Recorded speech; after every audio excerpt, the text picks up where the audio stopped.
ጥያቄ ወይም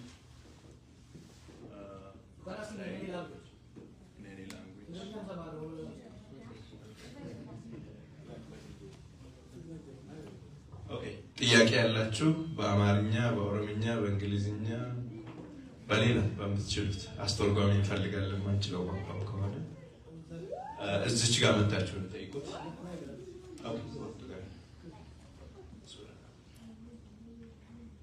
فياتي ناتي بأمان النار جمع المسرين يا يوم مفجع لكم بسم الله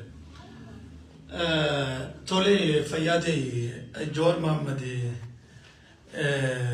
غافينا غافي جور بادو كابسون بركم لما في كل أفر ولمان ثاني جل كملسون أورمو فرستوت لوجون كينيا أورمو فرستوت أممو سباب سبلا موتا هندا يامتي بيتنادن دمجز نو يتاجرت غجال ياد تشوبادو سوچين أمتا أمارا ديبماني باني تيساني فيلي بيكمتي كنتي أقسمتي ورئيس لاغرتي جيرو بربادون دا فيلي بيكمتي كنا ديما جرت قبابتمتي ويتا سباب سبلا موتا بيا بلارو چوما جرتو اسلاغون كينيا كدرتي اورمو فرس جا اممو ايثيوبيا فرس انجنمو مال جنة اي سباسون مودغوتو يامچا يرتامي بيي دند موديمتا يدولو مجمرا سلوغان ينبرو اورمو فرس نبر ميلو اونس ارسو من نبلوت ايثيوبيا فرس نو ويس እንደ ዱሮ ነው ኦሮሚያ ፈርስ ተመነው ምክንያቱም ቤርና ቤረሰቦች ጥያቄ እየጠራ ስለሆነ ከዛ አንፃር ነው ስለዚህ ገለቶም ይርፋዱ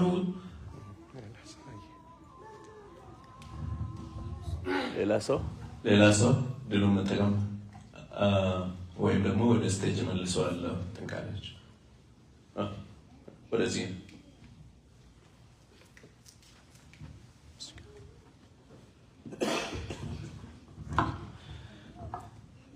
My name is Hassan Thompson and I am actually from Oklahoma. And I am very, I would say naive. I don't know anything, so I'm here to learn. So anything I only heard about Johar Muhammad from online, so I'm open-minded. I am about one thing, one Ethiopia forever. And one highlight was I met his guard when I got here 3 hours ago, and he was very good to me. And he lightened up, and he even asked me, I said, hey, is this only Oromo people or any other people are welcomed? And he said, no, this is for everybody. So that, I was like, okay, because I don't speak Oromo, I only speak English, Siltinya, and Amharic. So I am grateful to be here and to learn from these awesome people. My question for Johar Muhammad is one, what are you doing to unite Ethiopia? And secondly, it is okay to be proud of Oromo and Silte. I'm Silte myself, but we have to do everything we can to unite. It is okay to list the negative things that Ethiopia is struggling, Ethiopia is doing, but as he's explaining we are struggling with, what is he doing to unite Ethiopia? My other question is, what is your goal? I know this is not as people say, this is fundraiser, but what is your goal by going around and speaking? And last but not least, I am Christian, and I will continue to pray Ethiopia, even for Johar and all of you guys. Thank you. Thank you. All right. Any other person? Okay. Okay.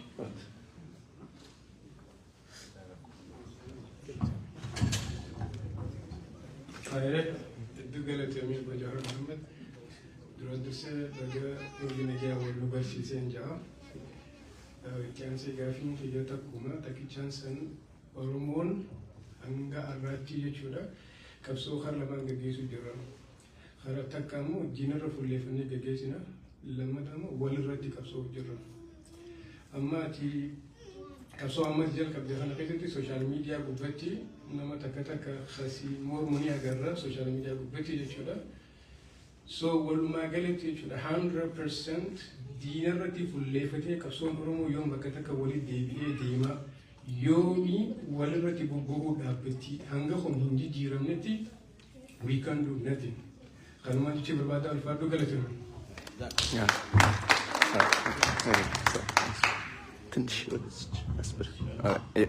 ይሰማል?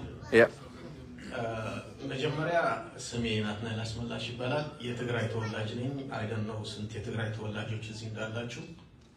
ብዙ ጊዜ ዳላስ ስመጣ እንደዚህ አይነት ስብሰባዎች ሲካሄዱ እጠይቃለሁና ስንት የትግራይ ተወላጆች አላችሁ ብዬ እጠይቃለሁ። ካላችሁ ብዬ ነው፣ ከሌላችሁ እኔ ብቻ ነኝ ማለት ነው።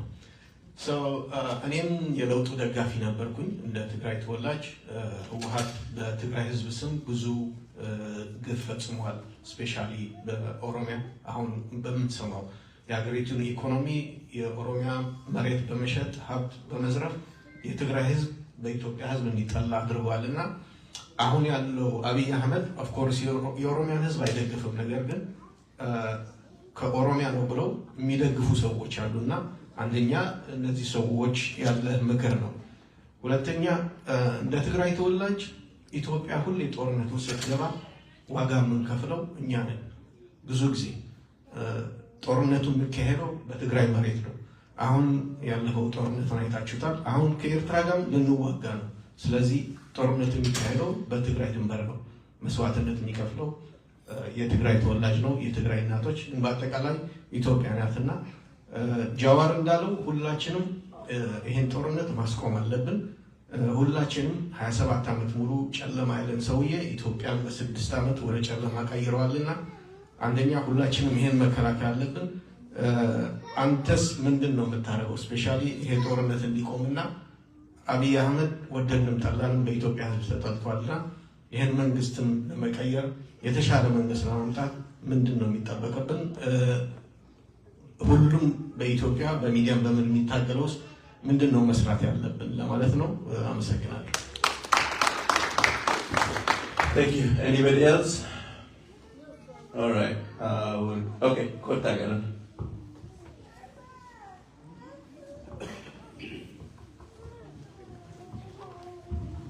Bismillah. Ini dia agak boleh kamu jawab yang kurang musa. Arabiya tibai kamada. Jawab late fakki nama. Rabbi siagar karu. Turali ba eu jette informatami uniro to ko amara bishita. Ya so Rabbi no akar karu siagar kalgada tikabdu. Kan inshallah Rabbi siagar kar umri era. Plus bakki jire nisa Kenya like 18 years ago for him. And it's so you chum benjira chiso bije ki sagaru.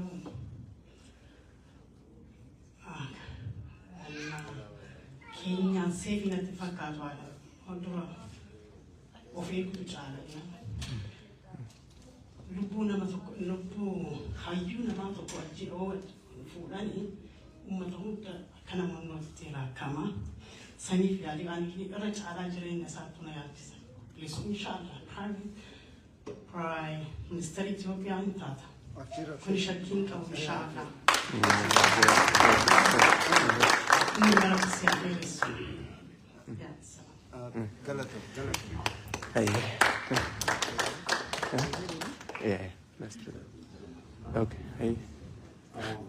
Anis gaafii mataa kiyyaa osoo hin ta'in gaafii yeroo adda addaa namoonni haasan alarratti haasan san namoonni sun as dhufanii erga hin gaafatin namni kuni hayyuu siyaasati saahiba keenya hoogganaa keenya jee biran dabu gaafii hawaasa san hin gaafadha ummataaf haa deebisu. Obbo Jawaar ati horii guddaa biyya keessa baankii keessa qabda jedhan horii qabdu san mootummaan sirraa fudhate jedhanii dubbatu ummataaf maal deebifta galatoo አማርኛ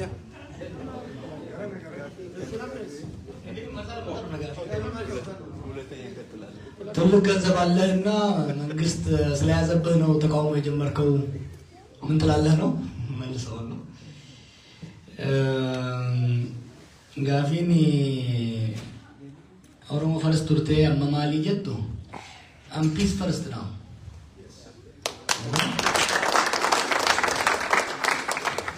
ይሄም ሲዳላ ነው ይባላል ኦሮሞ ፈርስት ኢትዮጵያ ፈርስት አማራ ፈርስት ስልጤ ፈርስት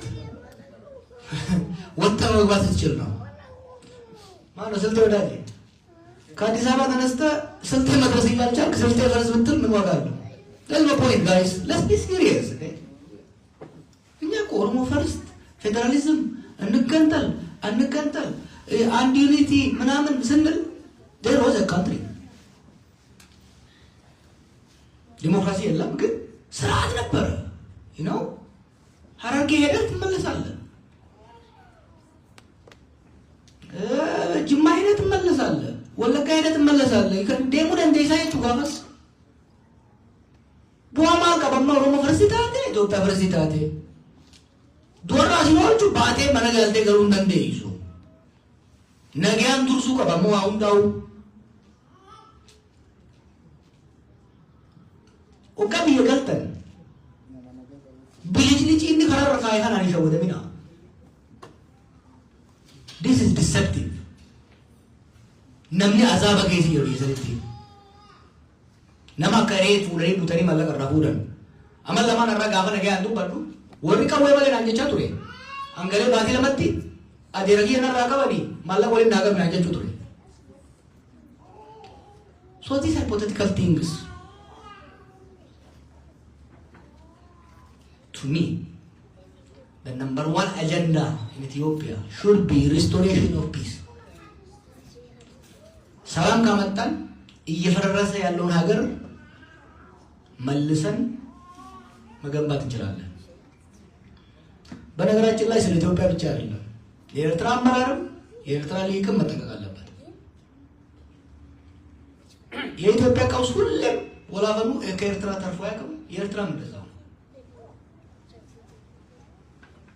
የኢትዮጵያ ከዚህ ባሰ መፈራረስ ኤርትራን ይዞ ነው የሚሄደው ሶ ኢትዮጵያ ውስጥ ሰላም ማምጣት የኤርትራ መንግስትና ህዝብ አጀንዳ መሆን አለበት አለበለዚያ የዚህ ወላፈን እዛ መድረሱ አይቀርም አሁን እያየነው እንደሆነ ምን ነበር ሰለ የነበረው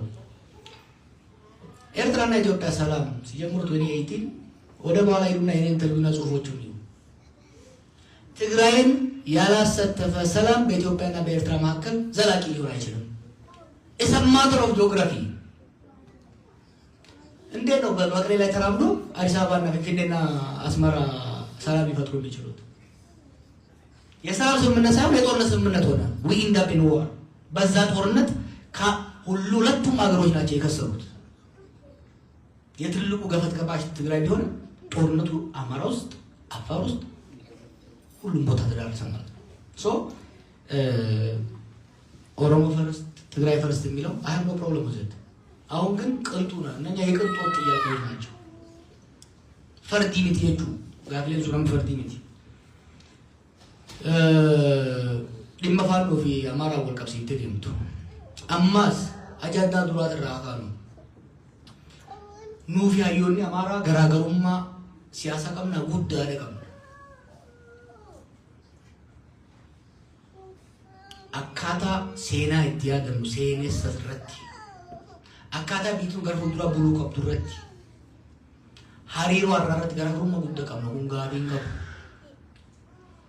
ነጫላ ነሚሳን ከራ ካሰሪ ሲትዋል ይወት ፈካቱ but the fact is akkuma namatu jechaa ture osoo oromiyaan nageen arganne Itoophiyaan nageen argatu jenneen the same applies amaari nageen argachuu baannaan naannoon amaaraa nageen argachuu baannaan Itoophiyaan nageen argattu oromiyaan nageen argattu we share the longest border. Walkeessa galla. Enclave fi scattered fate. Naannoo isaanii keessa enclave. Uummata Oromoo jira ka godina qabu. Oromiyaa keessa lammiilee isaanii jira hedduu. Akka simply namni laafisee ilaalu kana ta'uu hin danda'u. Hamma fedhes wal qoccollu. Hamma fedhes mataa wal dhukkubsiisu. Rabbi wal keessa nuumne. Seenaatu waliin nu naqee. Seenaaf duuba deemnee jiruu hin danda'amu. Waan amma jiru irraa sirreessaa deemta. Faannoo Abiyyi dhiibee jette eegaa. Ijoolleen tun hedduun bara. Gaafa qabsoo godhaa ture san warra wajjin Gondarii Gojjam irra baay'ee ture. Ilaalcha garaagarummaa osoo qabnu. San booda dhufee nurratti lola baruudhaaf guuza baafate. Federaalizimii isiniif hin diiga sirna kaleessaatiin deebisa jee. Nurratti duulchisee jechuudha. Gaafa kaan funyaanitti dhachiisee Tigraayitti duulchise. Hoggaa alaaf keessa micciiranii harka kannisiisan warra kalee danfisee hidhachiisee Tigraayii fi Oromiyaa irra bobbaase. Halkan mata qoqqaa wayii lafa kaaddaa jee. Will you do it? Dhiiroo waan laal nuti uummata haqaati yaa. Waan sirratti akka ta'u hin feene namarratti akka ta'u hin fedhin osoo diinuma fedhallee yoo ta'e. Mataa fi meeshaa isa hidhachiisa. Amma kalee gaafa nu dha'u isaanii godaanee hidhachiisuun itti dhukaasuu ture. Amma immoo hoggaa isaanii wal lolu keessa taa'eeti isaanii lolu barbaada. Iyyaalli hamma ammaa si godha beektaa? Ni beektanii gaafa gurguddannu. Dhufeetti dhagaa darbatee mana gala. Mana ummaa isaa jala seena. Namichi dhagaan dhaame sun manatti ol darbaa ummaa fi ijoolletti qoofi akkoonis dhagaan dhayaa jechuudha. Gaddaafaa ifi uume Oromootti fiduu barbaada. Nuufi amaari wal falmina. Wal qoccolla. Abiyyi jecha garuu wal loluun qabu. Not for this guy. It's not worth it. ምንድነው ያባለው? የተመሳው ጥያቄ ፋኖችን ገፍቶ ያስወጣው አብይ ነው አልክ። ትሩ እነዚህ ብዙዎቹ እናቃቸዋለን። በወያኔ ላይ ሲደረግ የነበረውን ትግል ተሳትፈናል አብረን። ልዩነት አለን። አዎ በታሪክ ጉዳይ ላይ ልዩነት አለ። የአማራና የኦሮሞ ሊግ ከፍተኛ የሆነ የአይዲዮሎጂካል ልዩነት አለው። ይሄ መሸፋፈል አያስፈልግም። በታሪክ ላይ አሁን ባለው ሁኔታ ላይ ወደፊት ሀገር እንዴት መመራት ባለበት በሚለው ላይ ሁለት ትላልቅ የፖለቲካ ኮሚኒቲ ነው ራይቫል ነው። ነገር ግን ልዩነቶችን በክርክር በድርድር በውድድር መፍታት እንጂ የማንም ተስፈኛ ጭሉሌ አምባገነን መጠቀሚያ መሆን የለብንም። 2018 በኦሮሞ ብሔረተኝነት ስልጣን ያዘ። እኛ ጋር አምባገነንና ንጉስ የሚሸከም ጫንቃ ስላልነበረ ስንቃወመው በኢትዮጵያ ስም እየማለ የአማራ ሊቃን ከጎኑ አሰልፎ መጀመሪያ እኛም መጣ፣ ከዛ ትግራይ ላይ ዘመተ።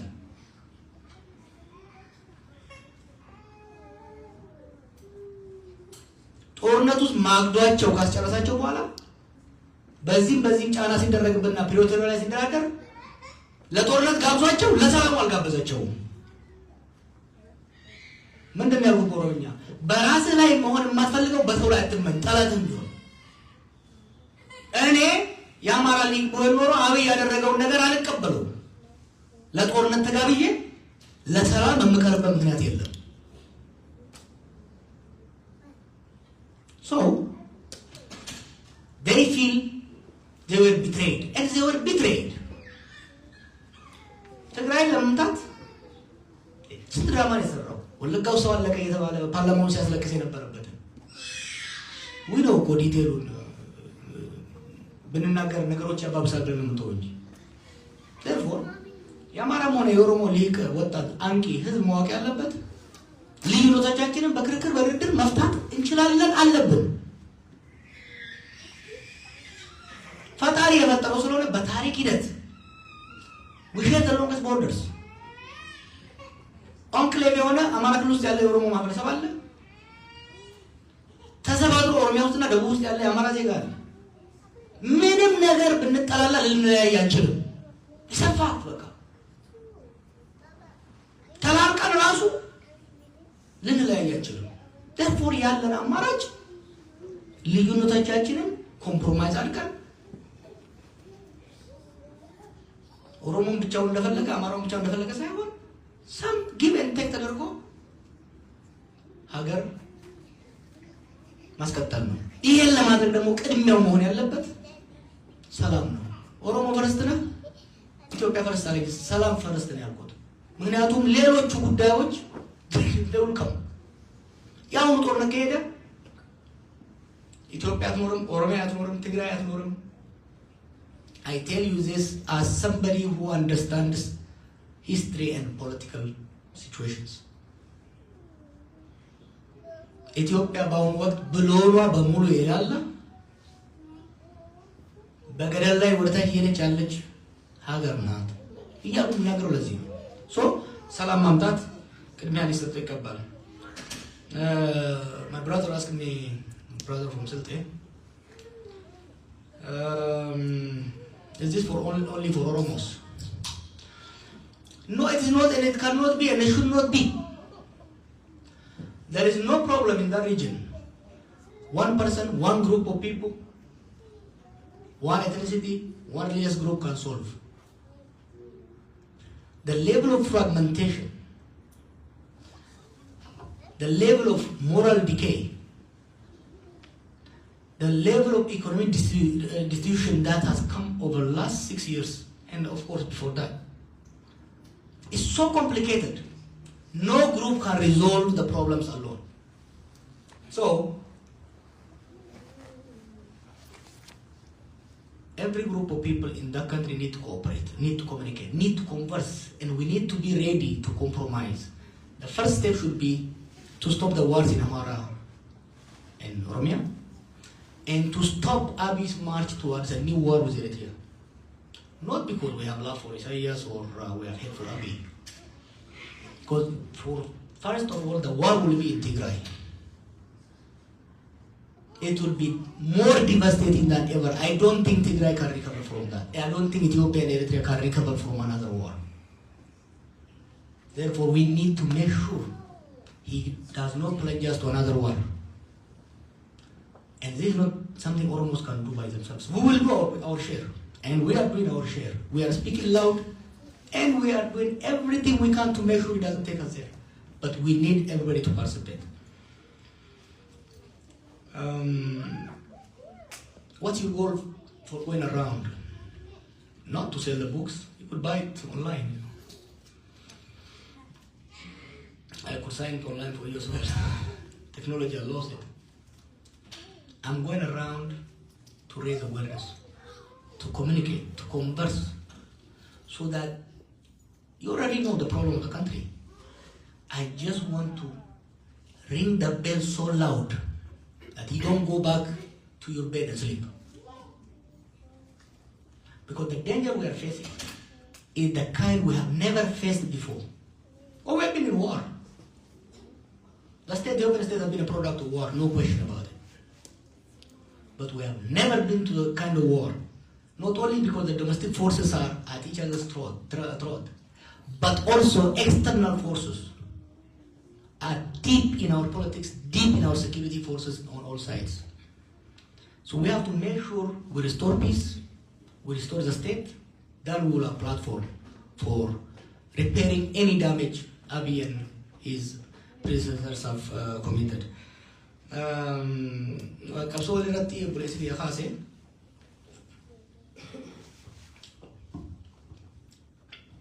sumna yaachisu isa dhaqee boy nagaa kana fakkaate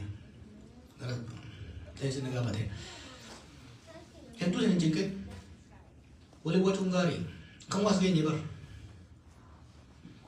aroon dakkan jiru naaf hedduu tapha kan ta'e na dhoowwore baate ijoollummaa hin keessa guddadde I love the debate.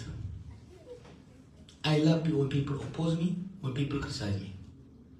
It sharpens me. Duras bar tokkummaa jennee haa wallifu malee duras bar hoggaa wayyaanee dhiibus bar kan miira qabaa ture hedduudha. Don't forget that, yeah. We need a critical mass, sizable critical mass. Kafuldura deemu. Revolution kamiyyuu jijjiiramni kamiyyuu maximum 3% ilu actively participate godha beeke. Sadarkaa adda addaa nama keenya hirmaachisa deemna. Kanaaf mormii amma namoonni adda addaa cinaan kan wajjin qabsaa ture. Mormii fakkeenyaaf mormii maka'u gariin waan nuti jechuu kana galuu fi dhabuurraa qabu mormu jira. Gariin tun mootummaa Oromootii kanaafuu tuna yoo kufuune xanaa'uu dhabna ka jiru jira. Galiin hamana adaamaa qabaatee lafeen qoqqee rakkatte jira. It's all legitimate, Nero. Luka apa perhundimu? Kanggalin Davis, hagal tu boy buat. Ka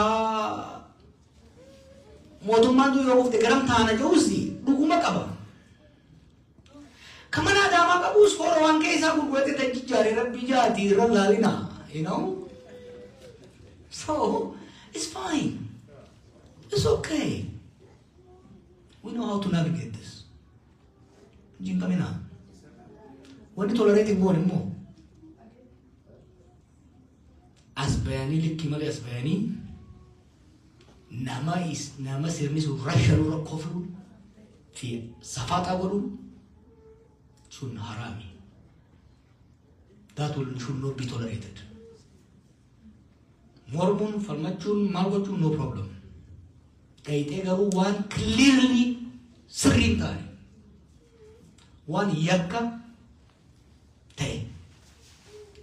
Namanya kabiti bertukuk-tukuk mana aja.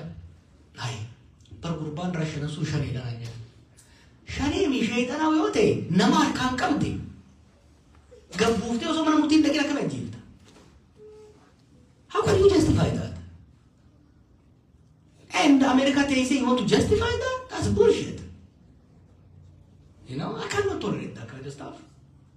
Beyond that, kurang kong kabu mormin bila, tolerate kuda dia na. Dipa, ini lagi dipa. General understanding ko berban. Kabira, tinggal udah me anasau, abi orang Muslimana. የሚደግፈው አለ ግን relatively I think we are better. ህወሓት በህዝባችን ላይ ያን ሁሉ ወንጀል ሲሰራ አንዱ ኩርፊያችን በቂ የትግራይ ድምፅ ወጥቶ አልተቃወመም የሚል ነው። በኦሮሞ ግን እስር ቤት ቢኖርም ኮራለሁ። መጀመሪያ ጦርነት እንዳንገባ ከፍተኛውን ድምፅ ያነሳሳው ኢቨን ከትግራይ በፊት የኦሮሞ ሊግ ወደ ትግራይ ጦርነት እንዳይገባ ከዛ በኋላ በጦርነቱ ወቅት ኦልሞስት በአጠቃላይ የሚባለው የኦሮሞ ተቃዋሚ ኢቨን በስርዓት ውስጥ ያሉ ጀነራሎች ሳይቀር በተቻላቸው መጠን ወደ ጦርነት እንዳይገባ ከዛ በኋላ ያ ጦርነት የሚያደርሰው ክፋት እንዲቀንስ ላውድ ተቃውሞ ነው ሲደረግ የነበረው እዚህ ውጪ ማለት ውስጥ ከዛ በኋላ ጦርነቱ በፍጥነት እንዲቆም ግንባር ቀደሙ ሚና የተጫወቱት የኦሮሞ ጀነራሎች ናቸው። አወዘር አይኖ ባንስማማም ከውጪ ሲደረግ ባቢለስ ነበር ሲደረግ የነበረው ጫና ከውስጥ እጁን መጠምዘዝ የቻሉት የኦሮሞ ጀነራሎች ናቸው። ንፉግነት ነው የሚሆነው ይሄን ክሬዲት ካልሰጠን። ያ ማለት አብይ ስለሆነ ስርዓቱን የሚደግፉ የሉም አሉ። በሁለት ልከፍላቸው ትችላለህ። አንዳንዶቹ ከማላቀው መልአክ የማውቀው ሰይጣን ይሻላል በሚል ወይ ደግሞ ከባዕድ መልአክ የራሴ ሰይጣን ይሻላል በሚል ብሂል አብይ ከወደቀ ወደ ትላንቱ እንመለሳለን በሚል ብሂል ይደግፋሉ። ሌላው ተጠቃሚ ተደማሪ ነው። ምንም ይጥፋ ምን እኔ እስከጠቀመኝ ድረስ ለደግፈው የሚል ነው። በጠቀምተ ሊሆን በኦሮሞ ውስጥ ለዚህ ሰውዬ ወንጀል ያለው ድጋፍ በኦሮሞ ውስጥ ብቻ አይደለም፣ በብልጽግና ውስጥ በጣም ትንሽ ነው። ኦፒዲዎች ሲሰሩም አገልጋይ እንዲሆኑ ስለተሰሩ ማን እንደሰራቸው እንዳውቃላችሁ? አገልጋይ እንዲሆኑ፣ ሰሪ እንዲሆኑ፣ አድርባይ እንዲሆኑ ስለተሰሩ ነው እንጂ ከልቡ ይህን ስርዓት የሚደግፍ እኔ የማውቀው ሚኒስትር ዴኤታ፣ ጀነራል፣ ኮሚሽነር የለም። እብደቱን የማይ የለም። ግን ይገለኛል፣ ከስራ ባሮ ቤተሰቦችን ይበትናል ከሚል ስጋት ነው ያለው እንጂ ስርዓቱ እንዲቀጥል ይሄ በህዝብ ላይ የሚደረግን ወንጀል ለኛ ነው ፌርፉራስ በአንድ ወገን ከዚህ በፊት የነበሩ ስርዓቶች ያልፈጸሙትን የግድያና የዘረፋ ወንጀል በኦሮሚያ ላይ ይፈጽማል። በሌላ ወገን የእኛን ካባ ለብሶ በሌላው ህዝብ ላይ በሚያደርገው ወንጀል እኛ እንጠላለን፣ እንሞታለን፣ እንጠላለን። Understand us? No. This is a position we have never been. እየተገደልክ ብሌም ትደረጋለህ። So we are saying enough is enough. Loud and clear. ይህን ስናደርግ we want partners across. ይህንንም እያልን ደግሞ ዛሬም ሌላ የሚል ካለ አስቸጋሪ ነው የሚሆነው ማለት ነው። በኢትዮጵያ ጦርነቶች ሁሌም ትግራይ ይጎዳል። yes ከአድዋ ጀምሮ ትግራይ እና ኤርትራ ከፍተኛው ተጎጂ ነው። ከዛው ገዴን ሶማሌ ክልል ሎወር ባሌ ሐረርጌ ያሁንን ጦርነት ለየት የሚያደርገው ምንድነው? የድሮ ጦርነቶች በረሃ ውስጥ ነበረ ጠረፍ ላይ። ያሁን ጦርነቶች መሀል ሀገር ሜዳው ላይ የእርሻው ማዕከል ከፍተኛ የህዝብ ዴንሲቲ ያለበት ላይ ነው። ጦርነት ዛሬ እየተደረገ ያለው ወለጋ ላይ ነው። ጦርነት ዛሬ አርሲ ላይ ነው፣ ሸዋ ላይ ነው፣ ጎጃም ላይ ነው፣ ጎንደር ላይ ነው። ይሄ የኢኮኖሚ አክቲቪቲ የሀገራችን ኢኮኖሚ ትልቁ ግብርና ነው። ሲቪርሊ ዲስረፕት አድርጎታል። ከፍተኛ የህዝብ ዴንሲቲ ባለበት አካባቢ እኛ ከቆላ የመጣ ነው። ጦርነት እዚህ ቢጀምር ትንሽ ጎጆ ነው ያለ፣ በግመል ጭና ትሄዳለህ። ይሄ ህዝብ የትም ሊሄድ አይችልም። ሴትልድ አግሪካልቸራል ሶሳይቲ ነው። ጉዳቱን ከፍተኛ የሚያደርገው የስቴቱን አቅም እያመናመነው ያለው ይሄ ጦርነት እዚህ ላይ መካሄዱ ነው። ወደ ትግራይ ስንመለስ ላውድ የሆነ ነገር መናገር ያለው ለምንድን ነው? ይሄ ክልል አትሊስት በቅርብ የሆነው 17 ዓመት ለነጻነት ታገለ። ሲታገሉለት የነበሩት ፊንፊኔ መጡና እዚሁ ተደራደሩ፣ ደረሱት። ከዚህ ተሸነፉ፣ ሄደው እዛ መሸው፣ ወደ ጦርነት ገቡ። እያለ 2 ዓመት ያን ህዝብ አስጨረሱ። በስንት ጫና ሰላም ከመጣ በኋላ የፈሰሰው ደም ሳይጠግ ነው የፈረሰ ንብረት ሳይመለስ በሌለ ሶ ኢምባራሲንግ የትግራይ በአመራር አሁን እያደረገ ያለው ነገር it is so embarrassing ዛሬ አይደለም የጀመሩት። ትራንዚሽናል ጀስቲስ ገና ሲጠየቅ ብዙዎቻችን ኢንተርናሽናል መሆን አለበት፣ በኢንተርናሽናል ትራይቡናል ነው ይሄ ወንጀል። አሁን ዛሬ ጀዋር ጄኖሳይድ አላለም ምናምን እያለ የሚጮኸው በሙሉ what was I say ለተፈጸመው ወንጀል ኢንተርናሽናል ትራይቡናል እንጂ መሆን ያለበት ዶሜስቲክ ከሆነ ወንጀል የፈጸሙ ሰዎች የሚዳኙት ዳኝነት ፍትህ ሊያመጣ አይችልም። ኢንተርናሽናል ይሁን ስንል ኢንተርናሽናል አይሆንም ዶሜስቲክ ይሁን ብለው የተስማሙት ህወሓቶችና የትግራይ ሊቃኖች ናቸው። እሱ ሚስቴክ። ከዛስ የፕሪቶሪያ ስምምነት ከተሰማሙ በኋላ ወደዚህ ጦርነት የገባ ነው በትንሽ ድንበር ጉዳይ ምናምን አይደለም። ወደ ጦርነት የተገባው ፈንዳመንታሊ የፖለቲካ ልዩነት ነው። ፓርቲኩላርሊ የትግራይ በኢትዮጵያ ውስጥ የወደፊት ዕጣ ፈንታ በሚለው ጉዳይ ላይ ነው። አብይ ሁሉንም ነገር ጨፍልቆ ስዩም እግዚአብሔር ሆኖ ንጉስ መሆን ፈለገ። የትግራይ ሊግ የሚያበል that's why we went to war። ከሰላም ስምምነቱ በኋላ እነዚህ ፖለቲካ ጉዳዮች ተደራድረው ከመፍታት ይልቅ እያንዳንዱ የራሱን የግል ጥቅምና የቡድን ጥቅም ለማስከበር ለየብቻው በችርቻሮ ይጫወትባቸው ጀመረ እየነገርናቸው because we knew him, we were victims, we were there. Do not fall for it. Negotiate on behalf of Tigray, negotiate particularly on the issue of reintegration of Tigray, on the place of Tigray in the future Ethiopia.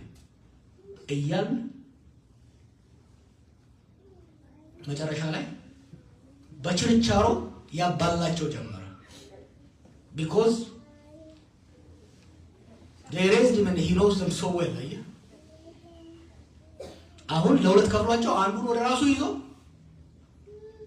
አንዱን ገፍቶ ትግራይን and let me say it again and again ይሄ ጦርነት ባድመ ላይ አይደለም የሚካሄደው ከተጀመረ ድንበር ላይ አይደለም ራማ ላይ አይደለም ዛላምበሳ ላይ አይደለም this war is going to happen at the hinterland of Tigray ምክንያቱም ኢንትራትላይ ሲቪል ዋር እየመጣ ነው በአንድ ሳይድ ከመረቦ ማዶላር ባለው እየተደገፈ በአንድ ሳይድ ከኮቦዲ ባለው መንግስት እየተደገፈ ማለት ነው ይሄ ህዝብ እስከ መቼ ነው የማንም መጫወቻ የሚሆነው ሶ የትግራይ ህዝብ እና የትግራይ ሊግ ከጎንና ከግራ ቆሞ ጌታቸው ደብረጽዮን እያለ ከማጨብጨብ ሁለቱንም ጫና አድርጎ አስፈላጊ ከሆነ አስወግዶ አንድ ሆኖ ከፌደራል መንግስት ጋር መደራደር መቻል አለበት አለበለዚያ ሊያጫርሷችሁ ነው if you thought the war in the past was bad wait for the next one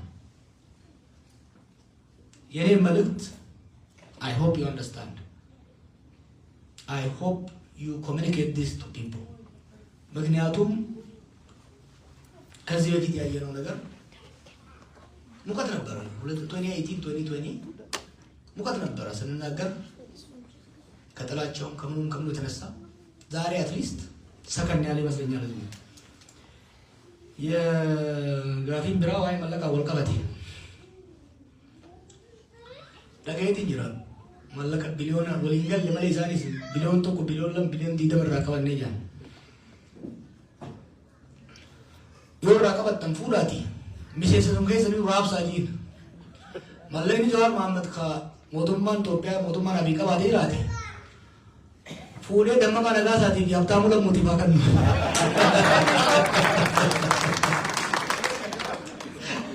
አየማ ከነ ይረዲ ፈረሙ ማራብሱ አዳ ወርቱ ይጆለዳ በአማርኛው ልበለው ምክንያቱም የእነሱ ሶሻል ሚዲያ ልጆች ይናራሉ ጀዋር ወደ ተቃውሞ የተመለሰው ትልቅ ገንዘብ 2 ቢሊዮን 10 ቢሊዮን 20 ቢሊዮን አልተስማሙም አንዱ የዚህ መንግስት ችግር ውሸትም ላይ ራሱ አይስማሙምና ገንዘብ ባንክ ስለዘጋበት ነው አሉ እውነትም የኔ ገንዘብ መንግስት ያለው ካለ ብድግ አድርጎ የእነሱ ካድሬዎች አሉ አሁን ኢንተርኔት ላይ ሲሳደቡ ለእነሱ ያከፋፍልላቸው ፈቃድ ሰጥቻለሁ ፈርም ያለው እሱ ለማለት ፈልጌ ነው ጨርሻለሁ አይ ቲንክ ዋን ራውንድ ወስደን እንቀጥል yeroon qabnu is sa'a torbatti asirra boonurra ture is almost 8 o'clock so automatica maallaqa charge waan nu godhaniif asirra boonurra jira lama qofa gaggabaabsine lama qofa obboleettii teenya dubartii obbo Tibbo nama sadii gaggabaabsatii nu gaafadha.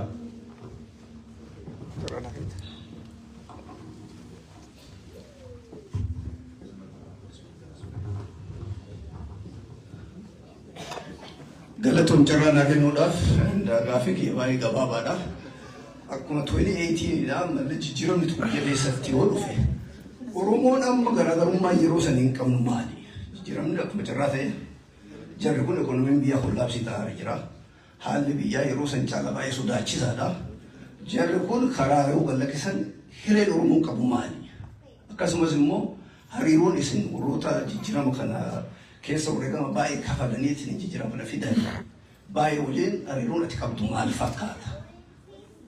Waliin haasoftanii jijjiirama kana fiduudhaaf sakrifaayi guddaa akka kafalame hin beekama. Kanaaf amma carraan akkasii yoo dhufe yeroo sanii dhaabni ijaarame hin jiru. Akka dhaabaatti kan bulchuu danda'u jedhamee yeroo baay'ee illee kaastaa namoota adda addaa illee kaasan. Haa ta'u amma immoo garaagarummaan yeroo saniif amma maali? دوم جران تكروفه ما لك هذا قرمون بلاتون. Next. Okay.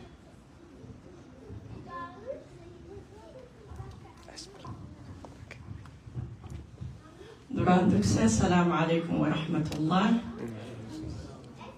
Lama dagatti hedduu galatoon. You pay a price for us. Lubbuu ta'e qabsistee nuuf jettee deemtee pricey hedduu hafalteetti jirta. Ani gaaffiin qabu, I'm just here to say thank you so much. That's the only thing. And to tell you how much I love you. Next. The last. Okay. Aye, Bujwar, Baganan Uftani, Bagajratele, Gavinki, Urota Elito Kan, Liderota Yada Dadak and Jetson, obviously Nami Martino approach the Kubulingalu, Agamul Wakabdani, Hagamul Agatist Abdani, Wanjelura, Etian Rombo. Why basi sani siga hochu wal bande tar masatin sun kala galte mo amalle kelemara de majirti yo kadem tutate yo ka kelemu tutate in sukkatamo basi san wal antani din fayiftani bujitti devisu afjatan mo jechuun akkamiin ilaaltaa wansan so namni fayyaalee sirriitti hin qabne akkamitti wansan deebisee sirriitti hojjechuu danda'a. Sani Kasanafa, I hope this time you understand. Security can get you are at risk relating at Amro Africa to jet. Kanandura Lake, Yoruba, Senama Rale, again, you can be in Ben Leo Dratate. Leaderoni, Vectoni, Analystoni, Kesa to Yoromata can get a good Jaratumba and Tessa at Greating Yard. Kanawan tehef, one can read Tagam Yadir, Tagam Namas Tagai Jista, Roga Ricarina will get a gum bareda on Sunny Namaichura, at the Bundaras and Bed, rating a regalato. All right, I think that's the last.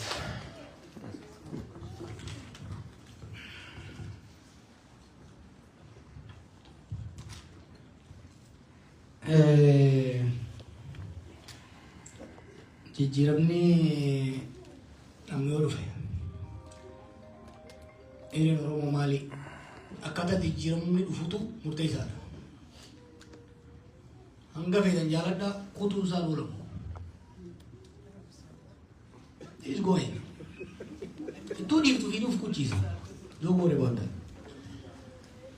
Jijjiiramni bifa sadii dhufuu danda'a biyya sanitti. Tokko kadu'aayin sheetichaa hundalagee namichi qalbii isaa deebi'ee nurraa ka'ee deemu.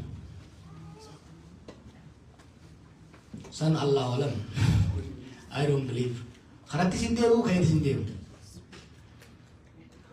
Which is transformation, jijjiiramuu nama hoogganaasan jechuudha. Jijjiiramni golgammataa kasinni guutatti manca'u. Transplacement jennaan. Kun kan warri sirna san keessa jiruu fi warri sirna alaa sun dhiibbaa godhamuun fuutuufirraa godhanii kaasanii. Ka duraa sun hin danda'amu. Ka sirni kuffisuu sun deemuutti deema. Rakkoo hamtuu biyya fida. Yoo danda'ame biyya hambisanii hoogganan jira. Mootummaa jira. Biyya jira. Amma namichi biyya subbadara ta'ee fi godhe. Gartee? Yeroo hunda maal jabeeta, we didn't take him serious. We didn't really take him serious. Malee, he used to say, yoo akkana nagoota biyya tana diigatiin deema jira. That's what he's doing. But we should not allow him. Inni kutuu qaba biyyaan uummata hin eenyu dhiise. San jeneraalota kadhachuudhaan, ministeera kadhachuudhaan waan dhufu miti. Ibiddatti shinna hulaasni kenninaaf jechuudha. We know how to do this. Biyya teenyaanis biyya biraatiif uli baana. We have done the work. Ni dhufa. Hireen Oromoo akka mana sodaatanitti anamma an farda usniyaatirraa amna darbanii kan biraa yaabbataa sodaan fardi akkan duune booda warra rakkoon sini galaan wannan jiru qaallichi fardarra taa'u kana ajjeeseeti kutuu fedha nuti farda sadii barbaanna hambifachuu qabna akkasiin dubbiin we work on that wanni guddaan namni keenya hubachuu qabu haalli amma jiru keessattuu nuuf balaa hama qaba kan akka marannuufin isin kakaasu jira kontroversii wanneen uumuuf provoke wanni isin godhuufi Oromoon amma humna guddoo qabdi akka durii guute sirna keessaas namni seenee alan jiru dur bar mootummaa Itoophiyaa kana ala keenya dhagaatti darbinaani amma akka gaariitti keessa jirra. You can squeeze it from two sides. It's not a big deal. Wanni ummata biraatti isaa soiluuf I'm worried about post-Abiy Ethiopia and the region. Arda clear map qabaachuu qabna. Arda clear road map. There is no way. Marataan tokko dhufee inni ashaagiraachuu jee qilee nu darbu ittiin dhiibna nu goota. Okay? Iyyaalku yaallootu ምንድን ነው? ለአንድ እብድ ተብሎ ሀገር አይፈርስም። ህዝባችን አያልቅም። ማስወገድም የዛን ከባድ አይደለም። እኔ የሚያሰጋኝ የአወዳደቁ ሀገር ይዞ እንዳይወድቅ ነው። ብተው ይወድቃል ሰውየው።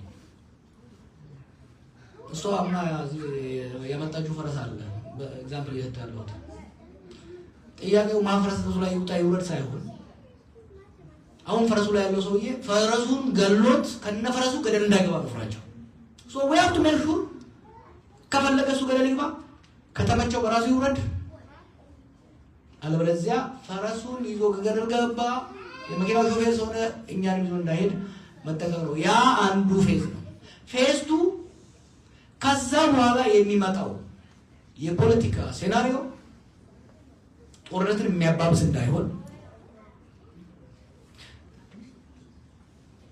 ሌላ አምባገነናዊ ስርዓት ለመገንባት የሚጣጣርበት እንዳይሆን ይሄ ነው እንዴት እንደገባን እኛ ያሰብነው አንድ ለውጥ ሲመጣ ስልጣን ሲይዝ አንድ ቡድን ስልጣኑን ለማጠናከር ኮንሶሊዴት ለማድረግ በሁለት መንገድ ነው ይችላል አንደኛው ወደ ዲሞክራሲ ሀገር ማሻገር ነው አንደኛው አዲስ አምባገነናዊ ስርዓት መገንባት ነው ሁለቱም ሊያስኬድ ይችላል ፓወር ኮንሶሊዴት ለማድረግ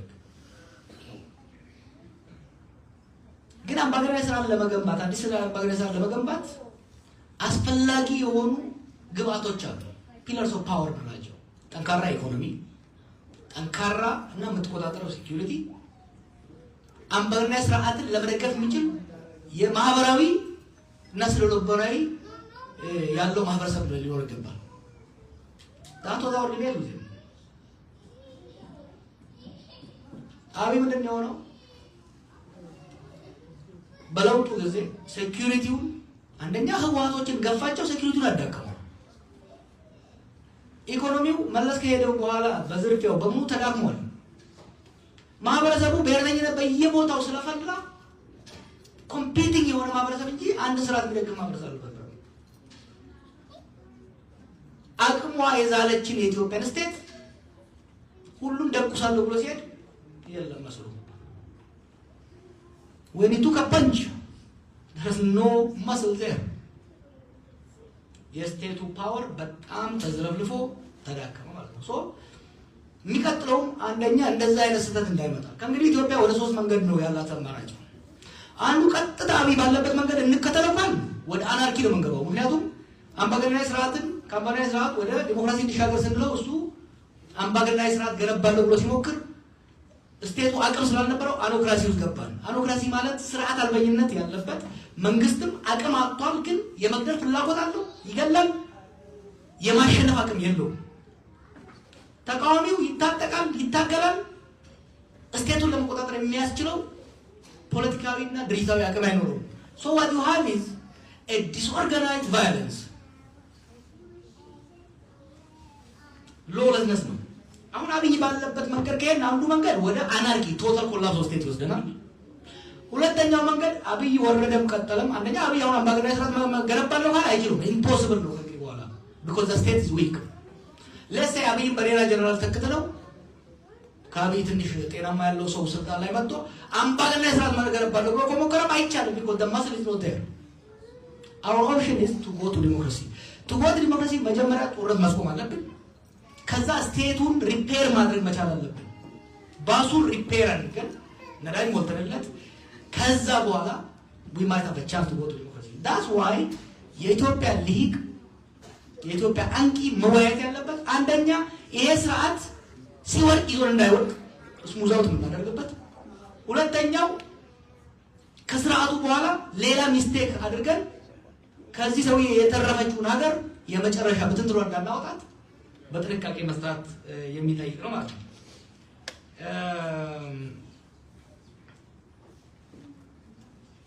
የጋፊን ወገኖ ተካወጅ ሙልቆ ቀብዳ ወልቆ ቀብና I believe in walking and talking and walking ከርመታ አሪቱም አላላዳ ወለሱን እንተው nama waliin dalaguu barbaadu nama gaafii qabu nama waliin mari'achuu barbaadu mari'achaa dalagaa deema kalee Minnesotaatti walgahii hayyoota wajjin godhaa turre arra Dallas jira boru Beekiraatiin jira namni keenya gariin ganamaa galgala alan dha'uu barbaada no we don't have the time we don't have the liberty to sit and argue endlessly yaada dhiyeessina karoora baafna tarsiimoo dhiyeessina yaada gabbisaa yoo qabaate ni fudhanna lakkii hanga dhibbaadhi boolii gallu deemnaa sun hin ta'u walqoo qabna namaa boolii qabnu walqoo qabnuuni alattis biyyattis marii bal'aana godhaa jirra dalagaasti deemaa jirra sun hedduu isin ijaachisanii waa'ee baasuu qo'ati jette yeroo hypothetical godina we're talking about rakko hama Ethiopianis Oromiyaanis Tigraayis Amaaraanis waliin qilee dhaquu deemani oomishni kalee haasayaa ture sun hin jiru irra lola dhaabsisu biyya deeminee sobbuu wallaanu san booda garii dimokiraasii ceesisu eega san ceesifne baay'ee booda hiree murteeffadha maal jiru sun jiraachuu danda'a garuu fuulduratti amma garuu mataa jiru irratti maal maran ama maran ama malin jabe ta mata kallichi bubburu isita fasha irra keenye digarra dhaabne ro samboda kinini fi malini fayyibna samboda amama khalara kami dirra bona khawo kana ra keenya sundanta deise my job right now stop the bleeding cure the wounds then it's up to the people to continue. Gafi san misunderstood gote gafi suntiya kabasa wal kabate maybe I didn't explain well. Gafin kiya suni amman tanatti rakkoon jiru beekamaadha Itoophiyaa keessatti. Eessarratti akka xiyyeeffatamillee ifa ta'eera. Garuu ka jiru hin suphinaan biyya odoon taane surgically remove goonallee yeroo jettee haasoftu jira. So amma obviously it is to the point where leader am jiru kun waan kana fix gochuu waan hin dandeenyerra there is no return waan gaheefi kanaaf maal clearly wanti qabdan jechuu barbaade oh bareeda kagaari rabbi si aibsu indullo min dadabelle burriya dabasu jira barre sunti be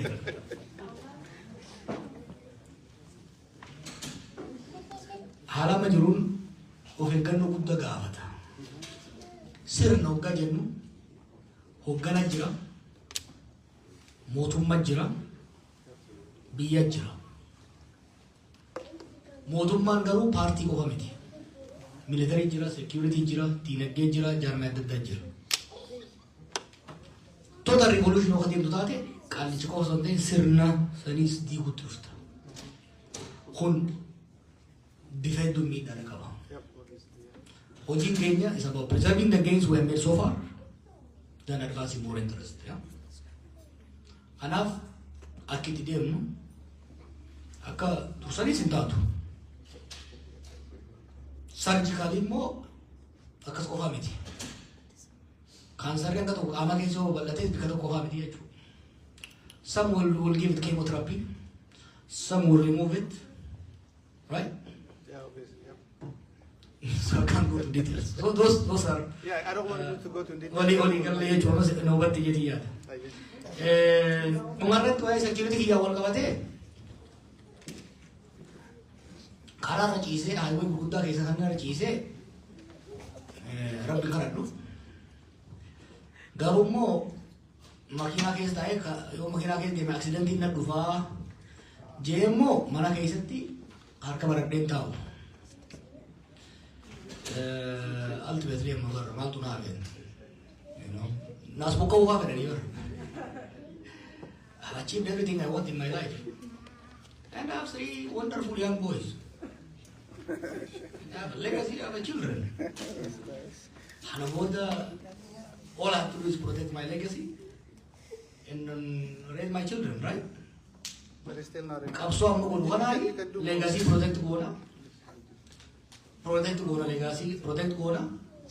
Ilman ito kung na yung hindi kung But ويان في الصدا ويان في الجلبي فنك أبصر ديمنه